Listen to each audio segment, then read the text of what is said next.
Advento kalendorius. Mintimis dalyjasi brolis Astijus iš Šventojo Pranciškaus Asyžiečio vienuolyno. Gruodžio 8 diena penktadienis. Nekaltas Marijos prasidėjimas. Iš tiesų tai nepaprasta šventė mums pranciškonams, bet šios dienos Evangelija kaip tik ir kalba apie Mariją, apie Archangelo Gabrieliaus apreiškimą švenčiausiai mergeliai Marijai. Ir būtent mes turime tą vieną iš gražiausių švento rašto maldų: Sveika Marija, malonėmis apdovanotoj, viešpats su tavimi, tu pagirta tarp moterų ir pagirtas tavo įsčių vaisius Jėzus. Matot, bažnyčia jau tūkstantmečiais kartoja tą švento rašto maldą ir tame apreiškime Marijai angelas pasakė: nebijok, Marija, tu pradėsi iš šventosios dvasios. Viskas prasidės iš šventosios dvasios. Nebijok, Marija. Ir būtent šiandieną norėčiau kiekvienam iš mūsų, kad mes išgyventumėm tą angelo apreiškimą ir mums. Nebijok, nes ir mes lygiai kaip Marija, mumyse gimsta Jėzus. Nors mes švenčiame dabar Adventą, Kristaus gimimas, mes laukiame jo atėjimo. Bet iš tiesų jis istoriškai gimė jau prieš 2000 metų. Jis jau atėjo. Bet kaip yra svarbu, kad per kažkokį angelą, kažkokiu būdu, kad išgirstumėm tą Dievo žodį per angelą, per šventą raštą, per Marijos radiją, mišių metu, kad iš tiesų šventoji dvasia pradėtų gimdymą manyje, kad manyje gimtų Kristus. Tai ir yra tikrusios kalėdos, mano kalėdos. Todėl mes laukiam viešpatie tavęs, laukiam tavo atėjimo, laukiam tavo gimimo. Ir iš tiesų labai svarbu inkarnacijo. Prieš 2000 metų Betliejuje įvyko protu nesuvokiamas dalykas.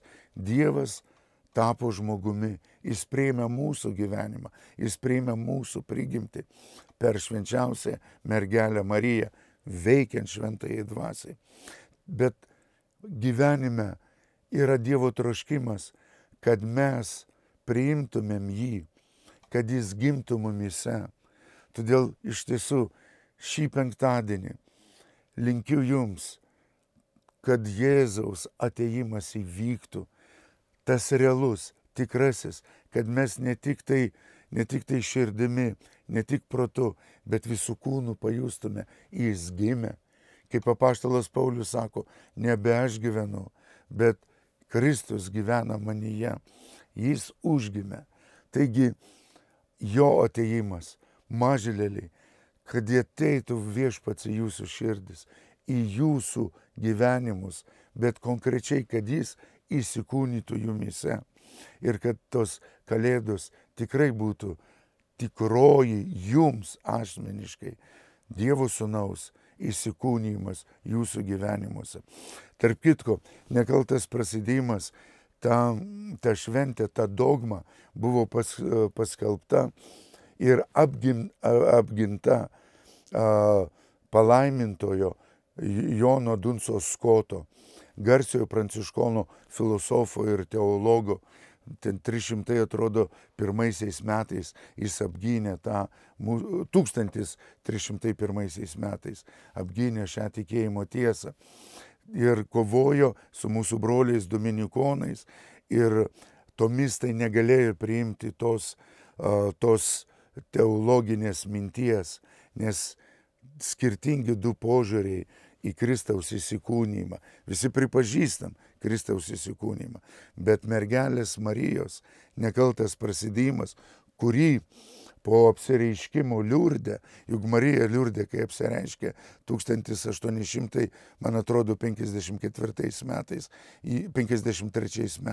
ji pasakė, aš esu nekaltas prasidėjimas.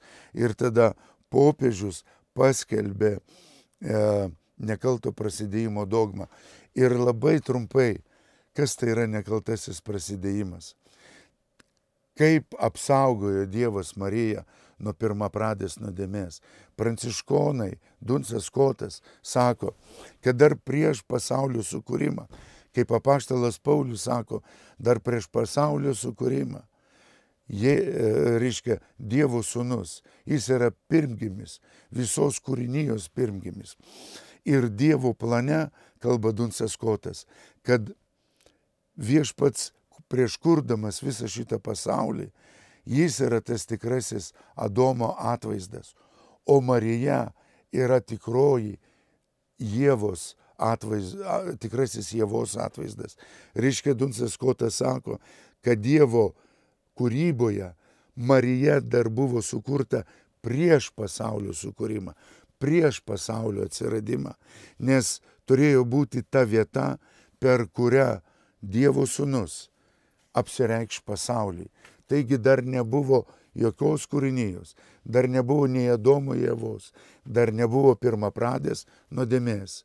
Marija jau buvo Dievuje. Tik tai jai reikėjo gimti istoriškai, taip kaip Jėzus irgi gimė istorijoje. Taip ir Marija buvo prieš pasaulio sukūrimą. Tai štai kas yra nekaltas Marijos prasidėjimas. Marija prasidėjo Dievuje dar prieš pasaulio sukūrimą. Todėl ir bažnyčia sako, kad ir ji, jos kūnas negalėjo sugesti žemėje. Net ir kūnas buvo paimtas į dangų paskui sūnų, gyvąjį Dievo sūnų, kuris yra kelias, o Marija būtent yra viso mūsų bažnyčios vaikų pirmavaizdis.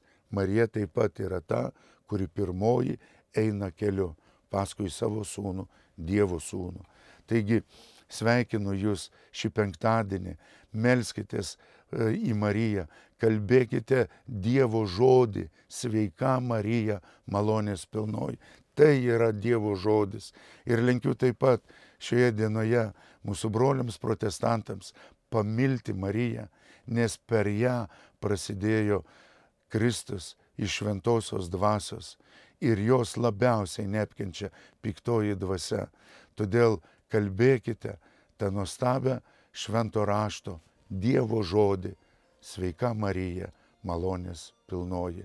Su švente jūs, brangieji tikintieji, būkit palaiminti švenčiausios trejybės ir lydimi Dievo motinos Marijos malonių pripildytoje bažnyčioje. Amen. Adventiniai brolio Astijaus pamąstymai.